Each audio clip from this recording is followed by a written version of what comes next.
Olá, seja bem-vindo ao curso online sobre pregão eletrônico.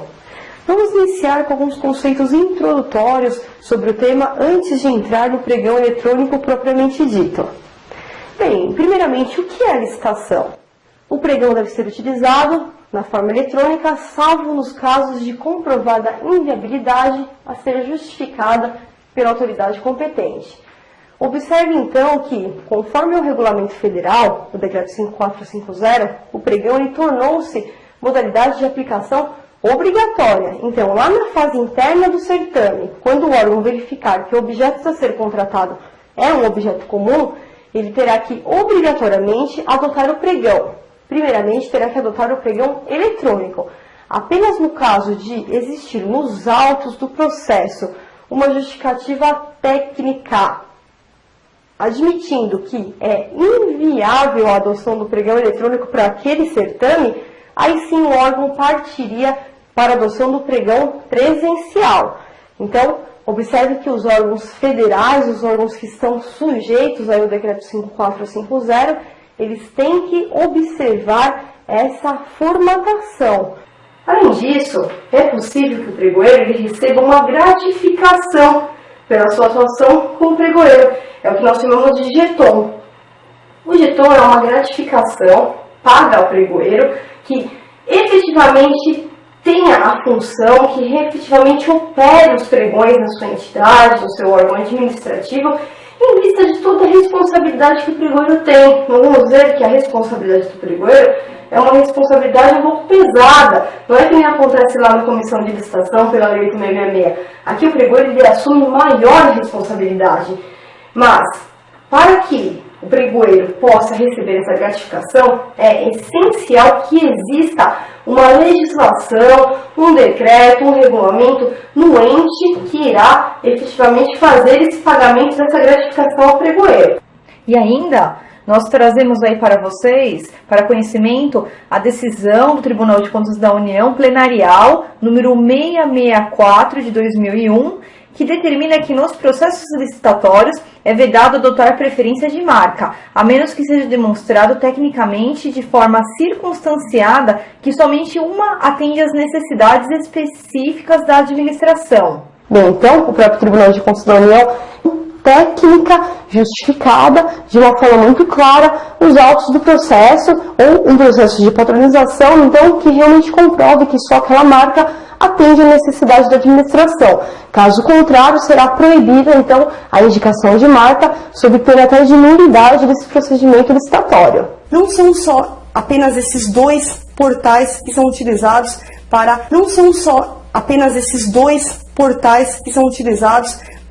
a concretização aí de pregão eletrônico. Então nós temos aí, trouxemos aí para vocês, vários exemplos de sítios, portais que são utilizados para, então, operacionalizar o pregão eletrônico. Então, o primeiro nós já vimos é o Comprasnet, que é gratuito. O segundo é o Banco do Brasil, Licitações E, que são realmente os dois mais conhecidos. O terceiro é o portal de compras da Caixa. Então, aí tem o endereço para vocês, www.caixa.gov.br. Também a Bolsa Eletrônica de Compras, que é um portal do Governo do Estado de São Paulo, conhecido como BEC, né? O site está aí, www.bec.sp.gov.br. O credenciamento aqui no pregão eletrônico, ele não ocorre como acontece lá no pregão presencial, né? No pregão presencial a gente sabe que o credenciamento é feito na hora da sessão. Só os licitantes que apresentam lá a sua documentação de credenciamento, eles aparecem então munidos do contrato social da empresa, munidos de uma procuração, otorgando poderes para aquela pessoa física poder então representar aquela empresa, oferecendo lances orais, manifestando interposições de recurso, negociando com o pregoeiro e uma carteira de habilitação com foto, tá? Um documento com foto. Isso no pregão presencial. No pregão eletrônico, quando a gente fala de credenciamento do pregão eletrônico, credenciamento ele tem que ser feito por todos os envolvidos na licitação, ou seja, é necessário que o credenciamento seja feito previamente dos licitantes, do pregoeiro, da autoridade competente e dos membros de equipe de apoio. Então aqui a diferença é que todas essas pessoas envolvidas com o pregão, e não somente os licitantes, mas todas as outras pessoas envolvidas com o pregão eletrônico, têm que entrar em contato com o provedor do sistema eletrônico, no qual vai ocorrer o pregão, e fazer o seu credenciamento prévio naquele portal. Então tem que entrar em contato, por exemplo, com o Comprasnet, providenciar lá o seu credenciamento prévio, e aí, em troca, eles vão receber um login e senha de acesso. Então, com a utilização desse login e senha de acesso, o pregão eletrônico, a fase de lances, ela é encerrada primeiro por decisão do pregoeiro e segundo, encerramento aleatório do sistema. Então, essa é a regra do decreto 5450. O decreto determina que o encerramento da etapa de lances, o encerramento da etapa competitiva deve dar-se primeiramente por decisão do pregoeiro. Então, o pregoeiro verificando que aquelas propostas já estão num patamar adequado ao valor estimado da licitação, então ele encerra a etapa competitiva. Ele encerrando a etapa competitiva, no Comprasnet, isso é chamado de tempo de iminência. Então, quando o pregoeiro encerra a etapa de lances, ele tem que, via sistema, no Comprasnet, informar se o tempo de iminência vai durar quanto? De 1 até no máximo 60 minutos. Essa primeira decisão, então, é o pregoeiro quem decide. Ele pode optar de 1 a 60 minutos, tá? Então, ele pode optar por 1 minuto, por 2, por 5, por 10, por 40, por 50, até um máximo de 60.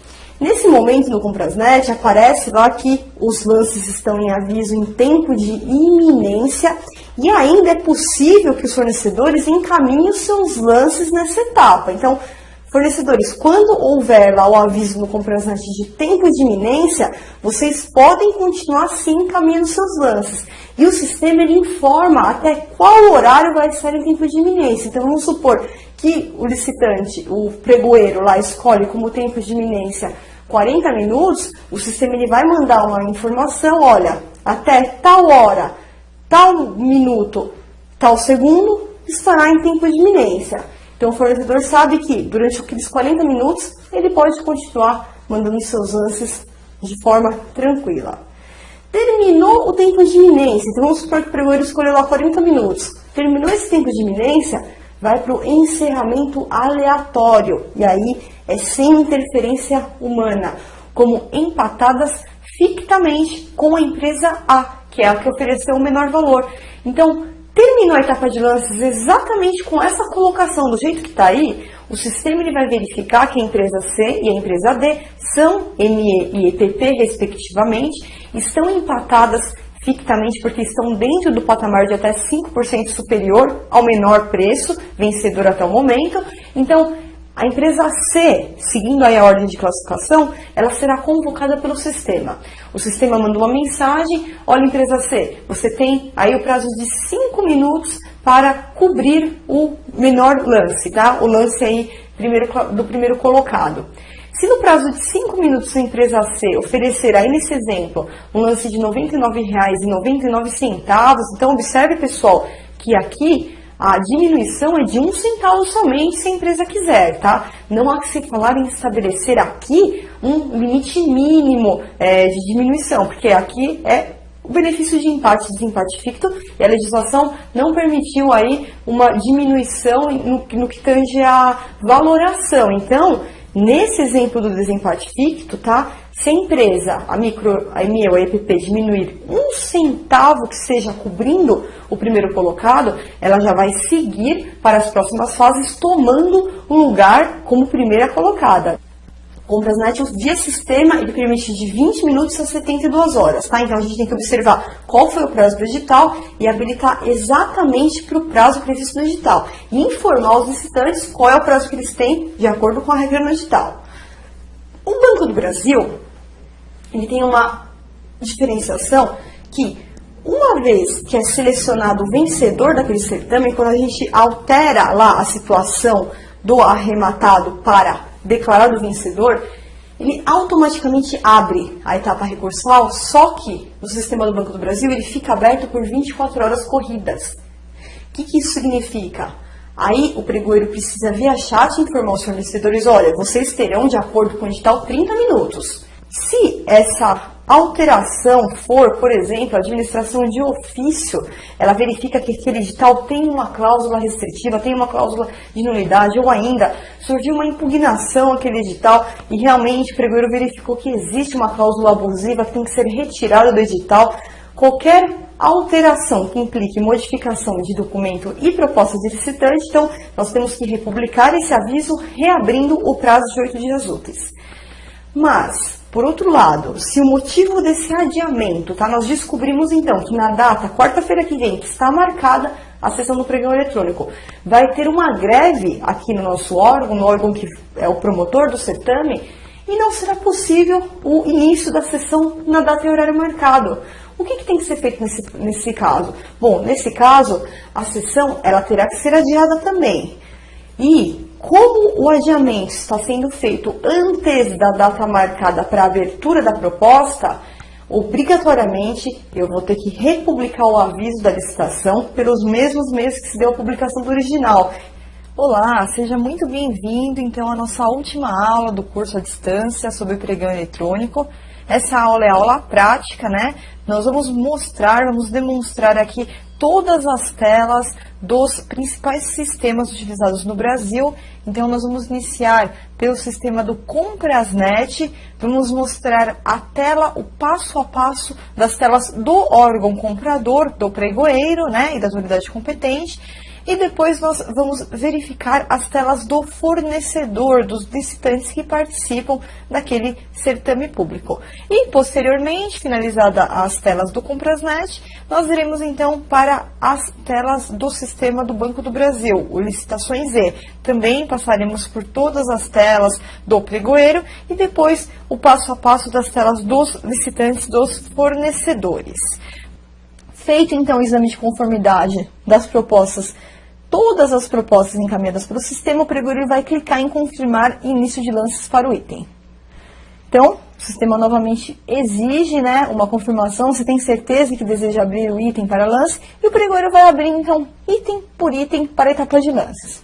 Aqui nessa tela então, nós já estamos na etapa de lances. Todos os itens do 1 ao 5 estão na situação abertos, ou seja, o pregoeiro já fez o exame preliminar de conformidade, já abriu para a etapa competitiva, etapa de lances propriamente dita. Bom, então clique em acesso seguro, informe o seu login e senha de acesso e vai abrir uma aba exclusiva para fornecedores. Essa aba aí, serviços aos fornecedores. Lá no pregoeiro nós vimos que essa aba é aberta como serviços ao governo. Aqui não, aqui são serviços aos fornecedores. Então essa aba, ela somente é disponibilizada àqueles licitantes que já possuem credenciamento no Comprasnet, ou seja, senha e login de acesso.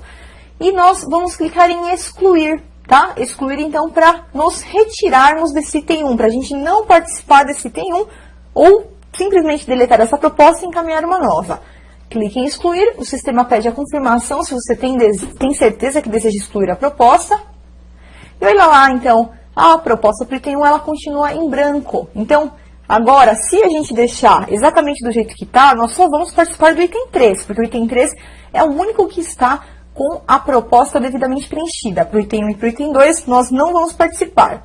Então, nesse momento, se foi apenas um erro, a gente queria, na verdade, só alterar o nosso valor inicialmente cadastrado lá, antes da data e horário início para a abertura da sessão pública do pregão eletrônico, a gente pode fazer essa exclusão que acabamos de ver e podemos ainda preencher com uma nova proposta.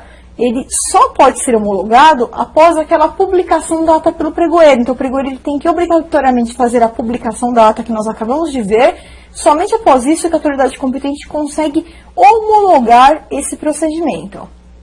Nesse momento, então, o fornecedor ele consegue já ir enviando os seus lances via sistema, tá? Então, sempre ele vai digitar o valor do lance e vai clicar em confirmar, tá? O envio do lance, ele clica primeiro em enviar e vai aparecer a opção de confirma, né? O valor do seu lance, ele clica em confirmar.